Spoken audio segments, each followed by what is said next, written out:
ফাৰ্ষ্টতে মই সকলোকে ধন্যবাদ জনাইছোঁ। চেলুট তিৰংগাৰ ৰাষ্ট্ৰীয় সভাপতি তথা ৰাজ্যিক সভাপতি অনুপ সিনহা তেওঁলোকক মই ধন্যবাদ জনাইছোঁ, কাৰণ তেওঁলোকে আজি আমাৰ তিনিগৰাকীকে চিলেক্ট কৰি অসমৰ পৰা নেশ্যনেল এৱাৰ্ডৰ কাৰণে চিলেক্ট কৰি আমাক বহুত উৎসাহ জনাইছে।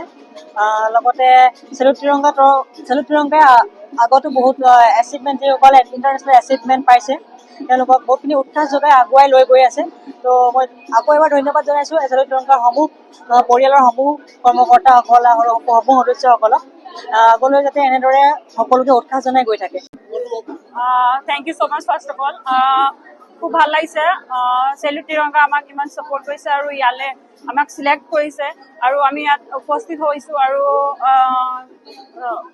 আৰু ইয়াত আহি আমাক খুব ভাল লাগিছে, ইমান ধুনীয়া সন্মান দিছে। চ' আমি বহুত সুখী আছোঁ ইয়াত আহি।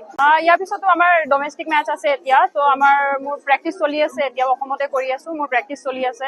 তো ইয়াৰ পিছত আমাৰ ডমেষ্টিক মেটচে আছে। Thank you. সকলোকে নমস্কাৰ। মোৰ বহুত ভাল লাগিছে যিহেতু মই অসমৰ পৰা হয়, আৰু মই চেলুট তিৰংগাক মই বহুত ধন্যবাদ জ্ঞাপন কৰিব বিচাৰিছোঁ। আমাক তিনিজনক চিলেক্ট কৰিছে, ইমানখিনিৰ ভিতৰত আমি তিনিজনে মানে অসমক আমি গৌৰৱ কৰিছোঁ।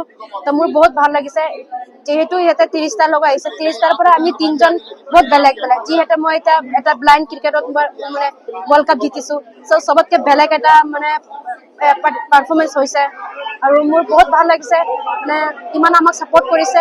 আমি ভাবোঁ যে আগতো এনেকুৱা ছাপোৰ্ট কৰক আৰু আমি এনেকুৱাই ল'ৰা ছোৱালী আগত গৈ পেলাই আমি অসমৰ নাম আৰু ইণ্ডিয়াৰ নাম কৰিব পাৰোঁ।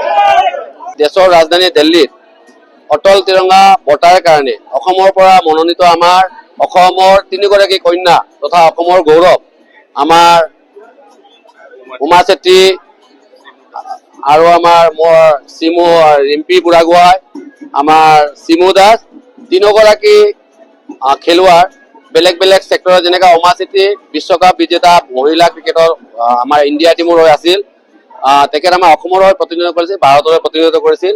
ৰিম্পী বুঢ়াগোহাঁই তেখেত world police meet and fire games আমেৰিকাত যোনটো অনুষ্ঠিত হৈছিল তাতে আমাৰ অসমৰ হৈ তথা ভাৰতৰ হৈ 3টা গ'ল্ড মেডেলিষ্ট তেওঁ অৰ্জন কৰিছে, অসমক আমাক গৌৰৱ কৰিছে। আমাৰ চিমু দাস আমাৰ চৰ্চিত আমাৰ ওমেন ব্লাইণ্ড ক্ৰিকেট টীম যোনটো অসমৰ ইণ্ডিয়াত আছে, অসমৰ হৈ প্ৰতিনিধিত্ব কৰি 2025ত ওমেন ব্লাইণ্ড T20 বিশ্বকাপ জিকিছে। আজি আমি গৌৰৱেৰে আমি ক'ব পাৰিছোঁ যে ভাৰতৰ 30গৰাকী গুণীজ্ঞানী ব্যক্তিৰ ভিতৰত আমাৰ অসমৰ পৰা এই 3গৰাকীকে আমাৰ মনোনীত কৰাৰ কাৰণে আমি চেলুট তিৰংগা ৰাষ্ট্ৰীয় সভাপতি তথা চেলুট তিৰংগা ৰাষ্ট্ৰীয় বিষয়ববীয়াক আমি ধন্যবাদ জ্ঞাপন কৰিছোঁ। আৰু আমাৰ লগত আজি আমি চেলুট তিৰংগা ৰাজ্যিক বিষয়ববীয়া তথা আমাৰ ৰাষ্ট্ৰীয় বিষয়ববীয়াৰ উপস্থিতিৰে আজি আমি দিল্লীৰ NDFC কনভেনশ্যনত আমাৰ 3গৰাকী গৌৰৱ কন্যাক যে আজি অটল তিৰংগা বঁটাৰে সন্মানিত কৰিছে। আমি তাৰ কাৰণে আমি অসমবাসী ৰাইজ তথা গোটেই ভাৰতবৰ্ষত আমি গৌৰৱান্বিত অনুভৱ কৰিছোঁ। আগন্তুক দিনত মই আশাবাদী যে এই 3গৰাকী কন্যাই অসম তথা ভাৰতক উজুলিব বুলি মই আশা ৰাখিছোঁ, আৰু আগন্তুক দিনত আপোনালোকৰ সহায় সহযোগিতাত যাতে সিহঁতে ভাল এটা মাৰ্গদৰ্শন দি যাব বুলি মই আশাবাদী। ধন্যবাদ। ফিজিকেল এডুকেশ্যন বিষয়ত ডিগ্ৰী পাঠ্যক্ৰমৰ কাৰণে অসম তথা উত্তৰ পূৰ্বাঞ্চলৰ প্ৰথমখন শিক্ষানুষ্ঠান অভিৰুচি ইনষ্টিটিউট অৱ ফিজিকেল এডুকেশ্যন। 2 বছৰীয়া ফিজিকেল এডুকেশ্যনৰ BPEd পাঠ্যক্ৰম আৰু 4 বছৰীয়া BPES পাঠ্যক্ৰমৰ বাবে নামভৰ্তি চলি আছে। বিতংকৈ জানিবৰ বাবে আজি যোগাযোগ কৰক। যোগাযোগৰ নম্বৰসমূহ হৈছে 9435100098, 7002233540, 88765210998, ৱেবছাইট www.aipguwahati.in।